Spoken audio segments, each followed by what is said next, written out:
आपको को वो लेटर मिला है तो रद्दी में तो दिया नहीं होगा, किसी को तो दिया ही होगा, लेकिन किसे? जानबूझ के बताया नहीं गया। मुझ पे शक कर रहा है तो और किस पे करूं? क्या कर रहा है टिंकू?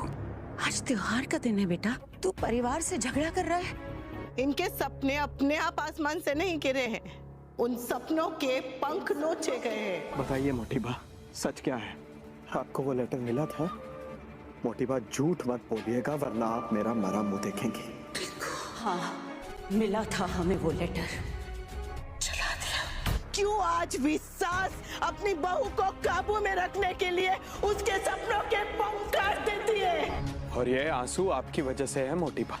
अनुपमा सीरियल में अभी तक आपने ये देखा है कि प्रेम वसुंधरा कोठारी को बोलता है ये आंसू अपने दिया है मोटी बा। उसके बाद क्या हुआ चलिए इस वीडियो में देखते हैं। फिर प्रेम बोलता है अगर राही चाहती तो हम शादी के बाद अलग रह सकते थे, पर उसने अपना वादा निभाया है। पर मोटी बा आपने अपना किया हुआ वादा नहीं निभाया। उसके बाद प्रेम बोलता है बहू को आए 2 दिन नहीं हुए इस घर में और आपने अपना असली रंग दिखा दिया। फिर राही बोलती है मोटी बा आपने ऐसा क्यों किया? उसके बाद राही बोलती है आपने तो वादा किया था मोटी बा कि आप मुझे और प्रेम को शादी के बाद काम करने देंगे, पर आपने मुझसे किया हुआ वादा पूरा नहीं किया और प्रेम सबसे ज्यादा प्यार आपसे करता है और अपने ही सबसे ज्यादा प्रेम को तकलीफ दिया है। फिर वसुंधरा कोठारी बोलती है मैं भी चाहती हूँ कि तुम आगे बढ़ो, आज पत्नी बनी हो कल माँ बनोगी, बच्चों को बड़ा करो। और प्रेम तुम कोठारी खानदान के बेटे हो, अगर तुम्हें नौकरी ही करना है तो अपने बाप के साथ बिजनेस करो। ये पराग दिन रात मेहनत करता है, क्या तुम्हारा फर्ज नहीं बनता है कि अपने बाप की हाथ बटाओ? फिर मोटी बा बोलती है खानदान और बिजनेस दोनों बेटे बढ़ाते हैं और तू कोठारी खानदान का बेटा है, अगर तू नहीं संभालेगा तो कौन संभालेगा? उसके बाद वसुंधरा कोठारी बोलती है या तुम जोरू के गुलाम बनने के साथ साथ सास के भी गुलाम बन गया है। इन लोगों ने तुझे नौकर बनाकर रखा है, उसके घर में जो कुत्ता है उसे भी तुमसे ज्यादा अहमियत देते हैं। और हमारी बहू क्यों काम करे? हमारे घर में किस चीज की कमी है जो बहू बाहर काम करने जाए? और बेटी और बहू घर में ही अच्छी लगती है, किसी ऑफिस या गले पर बैठी हुई नहीं। उसके बाद अनुपमा बोलती है